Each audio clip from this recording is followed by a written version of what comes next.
ak jàmm seen xibaar yi suba si li si gën a fës bokk na si premier ministre Ousmane Sonko président de la République Bassirou Diomaye Diakhar Faye niki démb sa jam ñaajo presse bi nga xam ne moom la diwoon Sénégal yi niki démb na ko doon fësal foofu sa jam ñaajo Sénégal yi bëri àddu si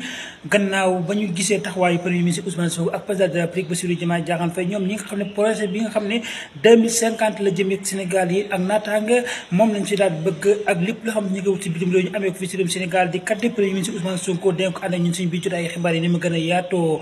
dex ga sa Bakel xam ngeen ne jamono ji askan wa fa nekk sonn nañu lool démb nag ministre de l'Intérieur sa Basta Sine demoon na fa seeti njaboot ga fa nekk ak loraan nga xam ne jamono ji ñu koy dund nee nag état bi leen fi yóbbu ak ndimbal na mu gën a gaawee Mame Pathé Sy nekk ki nga xam ne mooy conseiller sa département bu Bakel indi ak leeral neen la toll si juróom-ñetti commune yoo xamante ni ñu ngi si biir ndox ma di Baladio neen daal na mu gën a yaatoo ni ko état bi gën a gaawee rek moom la ko gën a bëggee ndax ñoom sonn nañ jamono ji ñu wax ak yéen wax na tamit ne bis bu ndee ba nga xam ne ndox mi daal dinay jeex nan la si état bi fas yéene taxawee sa ndox yi nga xam ne yàq na fa lu bëri si dund ka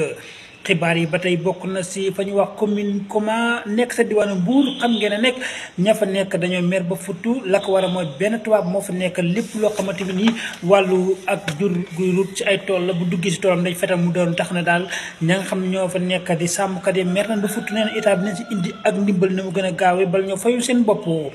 xibaar yi ba tey collège de Sine nekk sa diwaanu Fatick ab école la démb dafa am ay élèves yu dem muuru dem fa ñu aay la ne di ngeen dugg ku yor cadre de parents élèves di taala mbaw dégg ko dugg si biir jotaayu xibaar yi bëggoon nañoo jokkoog directeur école ba waaye mujjuta anto daaru guy mbaam ñoom nekk dañoo mer nee na dañoo bëgg ku leen defal courant ak defal seen yoon yi joyanti ko ndaxte courant ba ñàkk seen dëkk ba daal indi na ay loraange ndax sàcc jur ga ma ngi fay nekk na fa gën a bëree daal lu ñëpp lu am si jur dañ koy sàcc tax daal ni état bu leen deful seen courant booba élection yi jëm dañ koy boycotté duñu ooteel kenn dañuy nërmeelu si yow élection duñu ànd ak kenn si élection tàggat yaram li si gën a fës bokk na si Sénégal wala jàkkaaroo Mali yi si kanam lay doon bu tërësee jotee équipe nationale bu Sénégal nekk bu gañee maxime bi dafay daal di qualifié fekk Burkina Faso Cameroun ak Maroc Pape Thiaw nag la mu bëgg am ndam la yaatu tey ji si kanam Mali wi bu ko defee mu daal di jël premier daal di qualifié équipe nationale bu Sénégal yóbbu ko coupe d'Afrique 2025 gasam Maroc xam ngeen ne jamono ji am na équipe bu africaine yoo xam ne daal di qualifié France gi nga xam ne fu mu fekk Belgique dóor ko démb da ko dóor ñaari bal si benn donte na sax France am na ab carton rouge mu nekk équipe boo xamante ni France da ko daal di nennu danañ yaatal xibaar tàggat yaram yi mu gën a yaatoo tey ñu war a waxtaanee li gën a fës yéen kaay bu ñu koy wax waxtaanee li nga xam ne mooy projet bi nga xam ne waa Pastef diggoon nañ ko Sénégal yi gannaaw xeex bu yàgg bi nga xam ne doon nañ ko xeex démb na pourcentage ba sa jëm ñaajo premier ministre Ousmane Sonko ak président de la République Bassirou Diomaye Diakhar Faye ak ñenn ñoo xamante ni nii lu jëmale Sénégal kanam sa la nekkoon la mën a war a waxtaanee bu 9h30 jotee ba 10h30 mbokk yi li moo nekk tënk xibaar taxawle ma ñu yaate ko ne mu gën a yaatoo